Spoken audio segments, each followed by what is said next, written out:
వాళ్ళు మనుషుల్లాగా ఉన్నారు, మన వాళ్ళు ఇశ్రాయేలీలాగా ఉన్నారంట, మిడతల్లా కనబడుతున్నారు. అలాగే మనం మిడతల్లాగా ఉన్నాం, వాళ్ళు అలాగ ఉన్నారు అని చెప్పారు బిడ్డలారా. ఇది సమాచారం. అప్పుడు కాలేబు అన్నాడు, వారికి మేము భయపడక, వీరు ఆ మనుషుల్ని చూస్తున్నారు, వీరు ఆ శ్రమను చూస్తున్నారు, వీరు వారి శత్రువులు చూస్తున్నాడు, వారికి చాలా బలం ఉందని చూస్తున్నారు, కానీ వారికంటే బలవంతుడైన దేవుణ్ణి కాలేబు యెహోషువలు చూశారు బిడ్డలారా.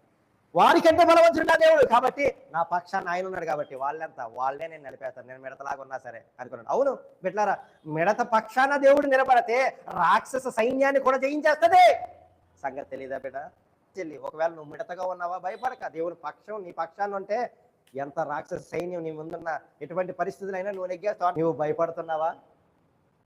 సమస్య పెద్దదే, శత్రువు పెద్దవాడే. నువ్వు నీ శ్రమే బలమైంది అనుకుంటున్నావు, దేవుడు బలమైనవాడు కాదు అనుకుంటున్నావా?